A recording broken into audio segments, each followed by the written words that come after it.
Hare Krishna, Prabhu. Hare Krishna. Hare Krishna to all the devotees. I welcome you all to our Bhagavad Gita class. And if you are joining to our class for the first time, I welcome you once again. I also encourage all the devotees to use the Zoom chat window to post your questions and doubts regarding Bhagavad Gita so that Timur Prabhu can coordinate your questions. And Guruji will answer all your questions at the end of the lecture. And now Guruji will start with today's Bhagavad Gita class. Hare Krishna. Hare Krishna, Prabhu. Hare Krishna. Hare Krishna, Hare Krishna, Krishna Krishna, Hare Hare Ram, Hare Ram, Ram Ram. Hare Krishna, Krishna Krishna, Hare Hare Ram, Hare Ram, Ram Ram. Hare Krishna, Krishna Krishna, Hare Hare Ram, Hare Ram, Ram Ram. Hare Krishna, Krishna Krishna, Hare Hare Ram, Hare Ram, Ram Ram. Hare Krishna, Krishna Krishna, Hare Hare Ram, Hare Ram, Ram Ram. Hare Krishna, Krishna Krishna, Hare Hare Ram, Hare Ram.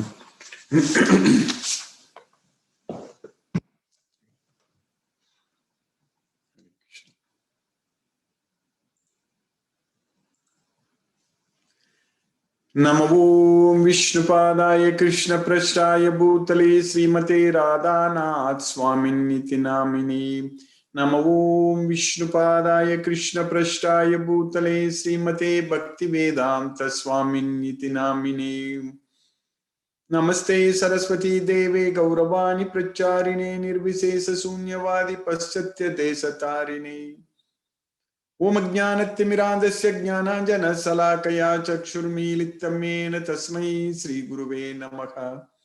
Sri Chaitanya Manobhishtam Stapitam Yena Bhutale Swayam Rupa Kadamahyam Dadati Svapadantikam.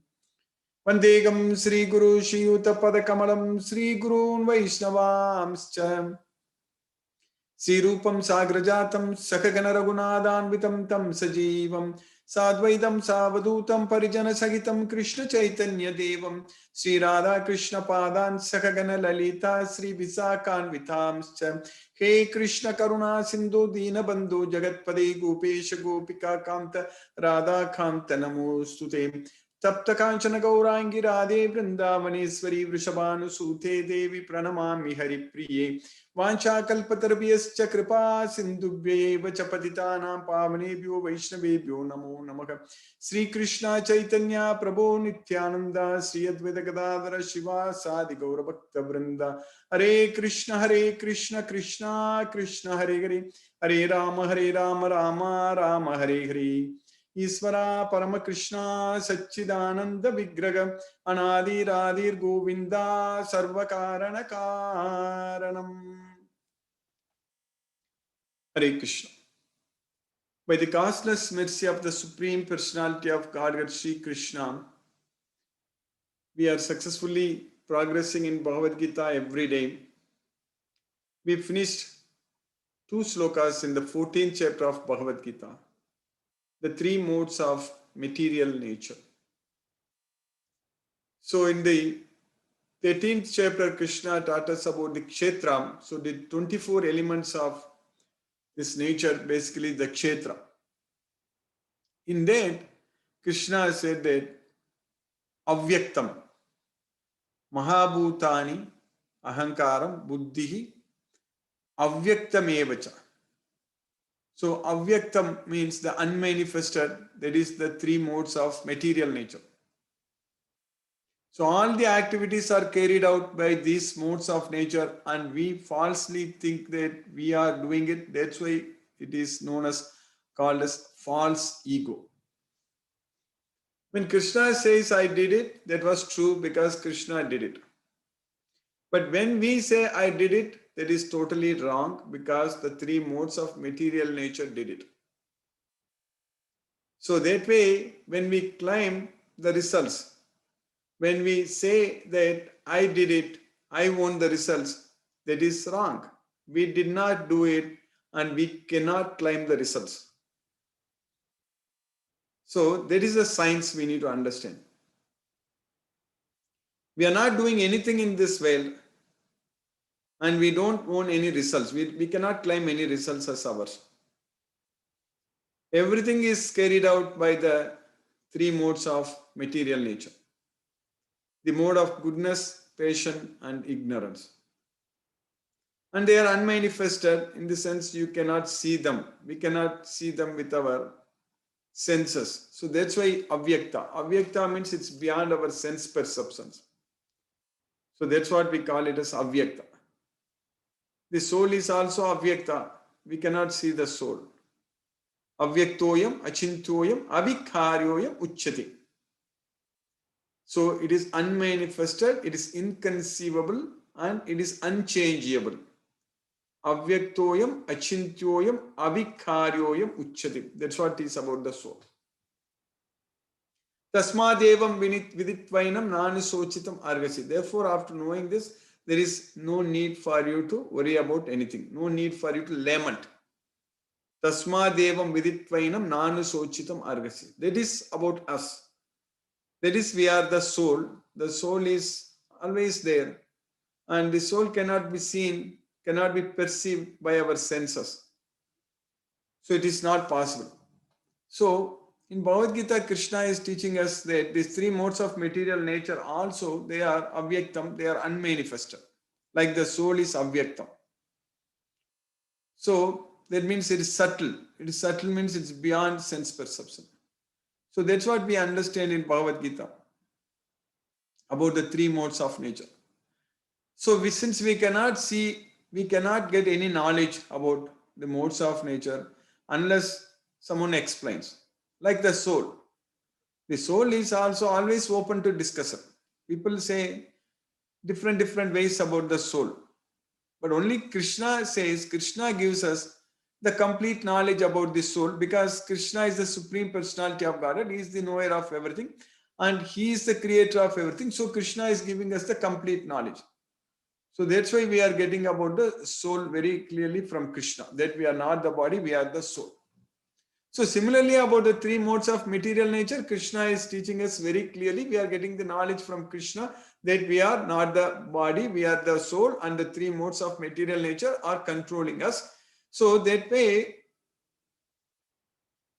we need to understand from Bhagavad Gita very well that each and every activity is carried out only by these three modes of material nature. A combination of these three modes of material nature. And now our duty or our goal should be actually to get ourselves freed from this force. That should be our goal, our objective. We don't want to be in this situation because we are forced to accept this material body by these three modes of material nature. So once we are freed, so then we won't be forced to accept another material body, the temporary miserable body. We need to understand this is not at all fun, and we are undergoing a lot of struggle and suffering in this material world. Our material body itself is designed in such a way that it has to get what it needs to work. Now we are struggling for oxygen. But Krishna has provided this oxygen in the air.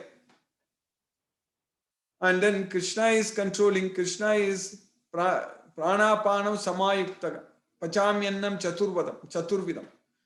So I balance the both ingoing and outcoming air, and I digest the various kinds of 4 types of foods. So that's what Krishna says in Bhagavad Gita. But we just take it for granted. Our life is going easy. So we think that we are able to breathe. I'm great, all such things. But we need to understand that our lungs are working, our heart is working, all our organs are working, our liver is working, kidney is working. So all these things are all doing their functions, doing their job. So that's why we are able to live. That's why we are able to survive. But still, this is not going to be permanent. That we should know. We should understand very well that this is not going to be permanent at all. We are going to definitely die. We are going to definitely leave this temporary miserable body and get another body. And then again we will be forced to suffer and struggle, and again we will die. So only by taking this knowledge very seriously, this Bhagavad Gita knowledge very, very seriously, and just following what Krishna says in Bhagavad Gita completely, then only we can actually put an end to this misery, this struggle, this cycle of repeated birth, old age, disease, and death. So we want to bring this nonsense to an end. We don't want to suffer continuously. So that way, this is the achievement what we need to make. They to control our mind, to make our mind as our best friend, and to focus on Krishna, and to abandon everything in this material world. That means give up all attachments to this material world and get ourselves attached only to Krishna. So all these things we need to do. So that should be the goal of our life. For that reason, we need this Bhagavad Gita knowledge, full knowledge of Bhagavad Gita. The last two slokas in the 14th chapter, that's what we are studying. Krishna is teaching that if we just surrender unto this knowledge, if we take shelter unto this knowledge, so then we will reach Krishna. There is no doubt about it. There is nothing else so sublime, nothing else is so purer than this Bhagavad Gita knowledge. So pure than this Bhagavad Gita knowledge. Nahi jnanena sadrsam pavitra mika vidyate. That's what Krishna says. So nahi jnanena sadrsam pavitra mika vidyate. There is nothing else is pure than this Bhagavad Gita. So when we get this knowledge of Bhagavad Gita, we will be able to get the real enjoyment. Kalen atmani vindati. So kalen atmani vindati. Tatsvayam yoga samsiddhaka kalen atmani vindati. So when we achieve the perfection of this yoga samsiddhaka, tatsvayam yoga samsiddhaka kalen atmani vindati. Then in the due course of time, we will be able to enjoy. Tatsvayam yoga samsiddhaka kalen atmani vindati. But that yoga samsiddha, there is the perfection in yoga, we can get it only when we are able to control our mind. Otherwise, it is not going to be possible. Asamyatat mano yoga dusprapa iti memati. Vasyatmanatu yatata sakyo vaptum upayataka. That's what Krishna is teaching us. So without controlling the mind, it is not possible for us to get that yoga samsiddhi. So that yoga samsiddhi, we can achieve only by controlling the mind. So this knowledge, this Bhagavad Gita knowledge, which is nothing else is pure than this Bhagavad Gita knowledge, because this Bhagavad Gita knowledge is teaching us about how to control our mind, how to make our mind as our best friend. So Krishna is teaching very, very clearly how to make our mind as our best friend. We are getting that knowledge and we are able to follow that knowledge. We are able to follow those instructions given by Krishna, because Krishna is teaching us very, very clearly that we need to chant Hare Krishna Maha Mantra and control our mind. That's what Krishna is teaching us. So only by controlling our mind, we can actually go to Krishna as well. So that's what we are studying and understanding in this Bhagavad Gita very, very clearly. So Kalena Atmani Vindati means we will enjoy in the due course of time when we achieve this Yoga Samsiddhagam. So that means Yoga Samsiddhagam means when we control our mind, when our mind will become our best friend, so then we will be able to go to Krishna as well. So that's what is happening with us. So just by controlling this mind, we are going to go to Krishna as well. So there is no doubt about it.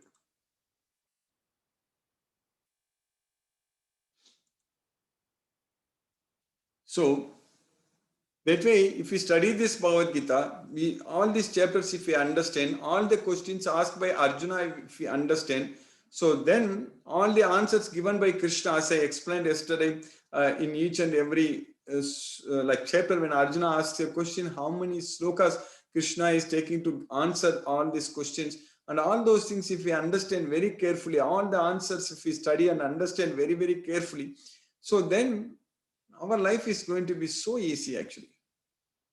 Then we know that everything is this world itself is temporary. That knowledge should be there with us all the time. That consciousness, we should be able to live in that consciousness that everything is temporary, because our body is just a bag of filled with blood and flesh and all such things, organs. We need to understand it.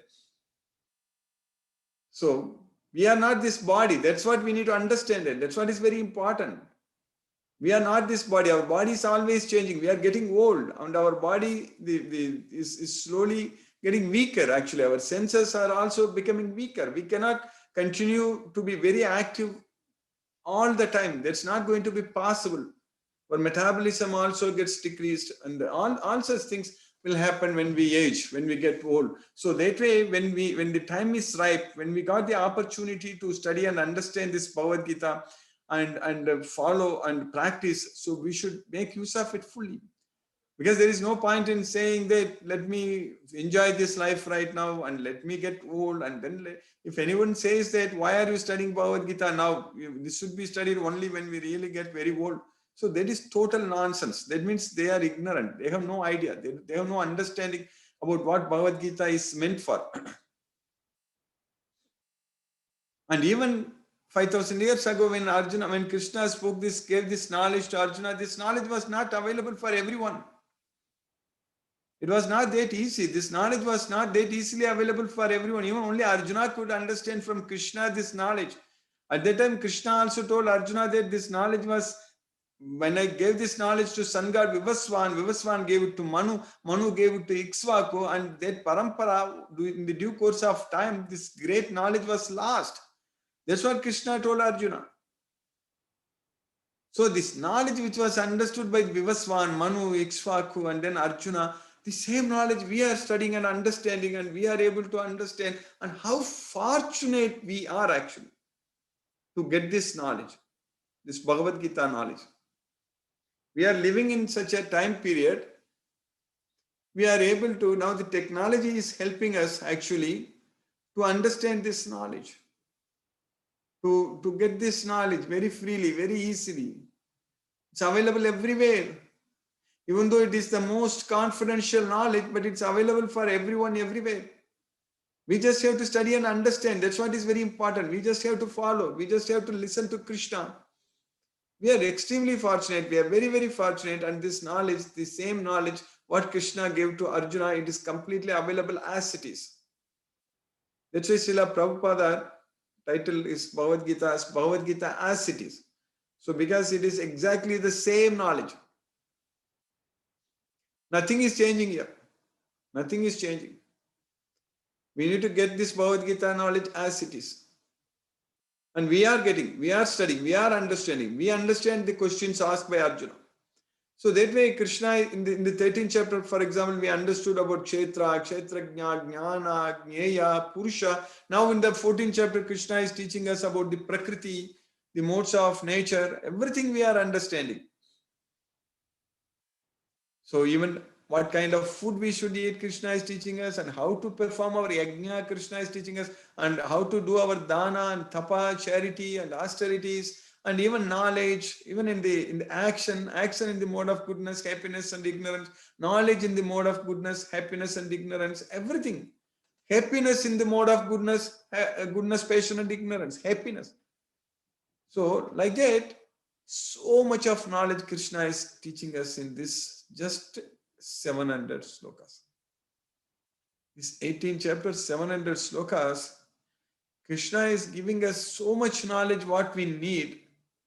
And just if we understand this knowledge, then we are going to follow. There is no doubt about it. The first step, the very important step is to study and understand this knowledge. That's what is very, very important. If you understand this knowledge, we will follow. By Krishna's mercy, we will be able to follow this knowledge. Follow this. There is no doubt. Once we get this knowledge, we will follow. There is no doubt. So the important point is that we need to get this knowledge. That's what is very important. That we are getting it. There by Krishna's causeless mercy, we have got the opportunity to study and get this knowledge. It's all completely by Krishna's causeless mercy. It's all happening by Krishna's causeless mercy. We are getting this knowledge. So now we should actually be very, very thankful to Krishna for giving us this knowledge, and we need to reciprocate. We need to follow what Krishna says in Bhagavad Gita, because we have got this opportunity to study and understand this knowledge, and now we need to make use of this knowledge and please Krishna to our level best. Do all our activities only for the satisfaction of Krishna. Everything, whatever we do, it should be only for Krishna. That's what is very, very important. Everything should be done only as an offering unto Krishna. If we just do that, then our life is going to be taken care. We will be able to completely free ourselves from the modes of nature. So that's why Krishna himself said in the first sloka in the 14th chapter we studied, Krishna said that very clearly that Param Bhuyega Pravakshami Jnananam Jnanamuttam.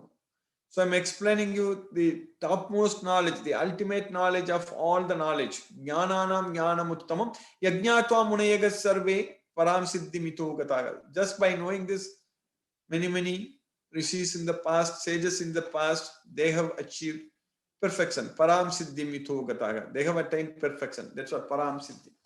That's what Krishna is teaching us. So we will be able to achieve Param Siddhi. There is no doubt about it. Just by taking shelter into this knowledge. Idam jnanam upashitya mama sadharmyam agataha sargepi nopajayante pralaye navyatanticha. So in the 8th chapter, Krishna has said that Paragattasmatu bhavonyo avyakto vyaktat sanatanaga yasya sarvesu bhutesu nasyatsu na vinasyati. There is another place, Krishna's abode. So where in this material world, when everything is annihilated, so Krishna's place, nothing is annihilated. Everything is going to stay the same. That's what we studied in the 8th chapter. So, Paragattasmatu bhavonyu, avyakto vyaktat sanatana. Yasya sarvesu bhutesu nasyatsu na vinashyati. That's what we studied in the 8th chapter, Krishna taught us.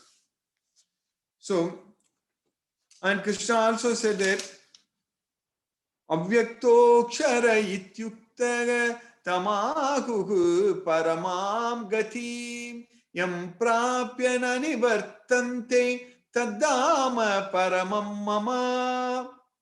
So there is known as Avyakta Akshara iti Avyakta Akshara ityuktagam tamahu paramam gatim. So there is Krishna's supreme destination.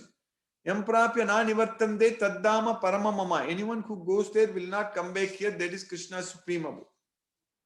Purushaga saparaga partha bhakta labhyastvananyaya yasyantastani bhutani yena sarvam idam tatham.